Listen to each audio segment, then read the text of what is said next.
Happy new year and welcome to 2026 my dear friends. So ನಾನು ಈ ವಿಡಿಯೋವನ್ನು ಮಾಡ್ತಿರುವಂಥ ಉದ್ದೇಶ ಏನಂತ ಹೇಳಿದ್ರೆ 2025 ಅಲ್ಲಿ ನಾನು ಒಂದು ರೆಸೊಲ್ಯೂಷನ್ ಅನ್ನು ಬರೆದಿಟ್ಟಿದ್ದೆ. ಆ ರೆಸೊಲ್ಯೂಷನ್ ಏನು ಅಂತ ಹೇಳಿದ್ರೆ I have to get fit and the second one was ನಾನು ನನ್ನ ಸ್ಕಿನ್ ಟೋನನ್ನು ರೀಸೆಟ್ ಮಾಡ್ಕೊಳ್ಬೇಕು, ನನ್ನ ಲೈಫ್ ಸ್ಟೈಲನ್ನು ರೀಸೆಟ್ ಮಾಡ್ಕೊಳ್ಬೇಕು ಎನ್ನುವಂಥ ರೆಸೊಲ್ಯೂಷನ್ ಅನ್ನು ಬರೆದಿಟ್ಟಿದ್ದೆ.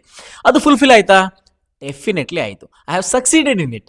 ಸೊ 2026ನಲ್ಲಿ ನಾನು ಇನ್ನೊಂದು ರೆಸೊಲ್ಯೂಷನ್ ಅನ್ನು ಬರೆದಿಡ್ತಾ ಇದ್ದೀನಿ. ಬಟ್ 2025 ಜಾನ್ವರಿಯಲ್ಲಿ ನಾನು ಸ್ಟಾರ್ಟ್ ಮಾಡಿದಾಗ ಹೇಗಿದ್ದೆ? ಇಲ್ಲಿದ್ದೆ ನೋಡಿ. ಈಗ ನಾನು ಎಲ್ಲಿದ್ದೀನಿ? ನನ್ನ ಲೇಟೆಸ್ಟ್ ನಿನ್ನೆ ತೆಗೆದಂಥ ಫೋಟೋ ಇಲ್ಲಿದೆ. ಅದೇ ರೀತಿ ನಿಮಗೆ ಲೈವ್ ಎಕ್ಸಾಂಪಲ್ ಇಲ್ಲೇ ನಿಮಗೆ ಕಾಣ್ತಾ ಇದೆ. ನನ್ನ ಸ್ಕಿನ್ ಟೋನ್ ಕೂಡ ನೋಡ್ಬೋದು ನೀವು. ಸ್ಕಿನ್ ಟೋನ್ ಅನ್ನು ಕೂಡ ನಾನು ರೀಸೆಟ್ ಮಾಡ್ಕೊಂಡಿದ್ದೀನಿ.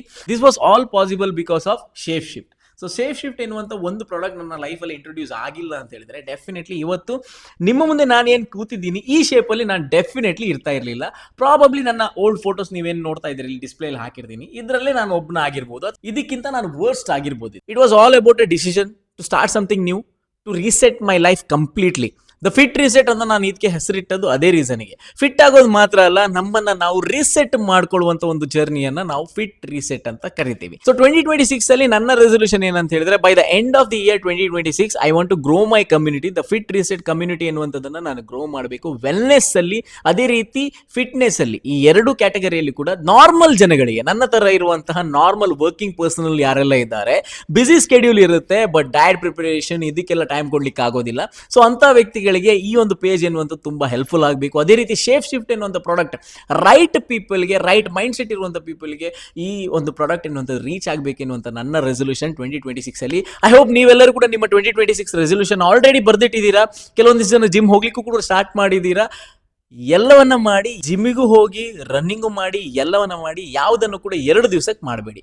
3ನೇ ದಿವಸ ಕಷ್ಟ ಆಗುತ್ತಾ? ಪರವಾಗಿಲ್ಲ, ಮನೆಯಲ್ಲೇ ಒಂದು 10 ನಿಮಿಷ ಆದರೂ ಮಾಡ್ಲಿಕ್ಕೆ ಶುರು ಮಾಡಿ. ನಾನು ಇದನ್ನು ಪ್ರಾಕ್ಟೀಸ್ ಮಾಡಿದ್ದೀನಿ. ನನಗೂ ಕೂಡ first, second day, third day ನಾನು ವಾಕಿಂಗ್ ಹೋಗ್ಲಿಕ್ಕೆ ನನಗೆ ಮನಸ್ಸಿರಲಿಲ್ಲ. ಬಟ್ ಸ್ಟಿಲ್ ನಾನು ಮನೆಯಲ್ಲೇ ಎದ್ದು 10 ಮಿನಿಟ್ಸ್ ವಾಕ್ ಮಾಡ್ತಾ ಇದ್ದೆ. ಇದೇನಾಯಿತು, ಡೈಲಿ ಇದು ಹ್ಯಾಬಿಟ್ ಆಗ್ತಾ ಹೋಯಿತು. ಇವತ್ತು ನನಗೆ ಏನೇ ಒಂದು ಎಕ್ಸಸೈಸ್ ಮಾಡಲಿಲ್ಲದಿದ್ದರೆ ನನಗೆ ಆ ದಿನವನ್ನು ಸ್ಟಾರ್ಟ್ ಮಾಡಲಿಕ್ಕೆ ಆಗಲ್ಲ. ಸೊ ಈ ರೀತಿಯ ಮೈಂಡ್ಸೆಟ್ ನಿಮಗೂ ಕೂಡ ಡೆವಲಪ್ ಆಗುತ್ತೆ. ಜಸ್ಟ್ ಸಣ್ಣ ಆ್ಯಕ್ಷನ್ ಅನ್ನು ಡೈಲಿ ತಗೊಳ್ಬೇಕು. 100% ಇದು ವರ್ಕೌಟ್ ಆಗುತ್ತೆ.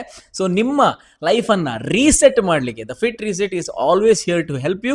ಅದೇ ರೀತಿ ನಿಮ್ಮ ವೆಯ್ಟ್ ಲಾಸ್ ಜರ್ನಿಯನ್ನು ಸ್ಟಾರ್ಟ್ ಮಾಡ್ತೀನಿ ಅಂತ ಹೇಳಿದ್ರೆ, ಸ್ಮಾರ್ಟ್ ಆಗಿ ಸ್ಟಾರ್ಟ್ ಮಾಡ್ತೀನಿ ಅಂತ ಹೇಳಿದ್ರೆ definitely shape shift is here to help you. I hope this year goes well and we achieve everything that we have dreamed of.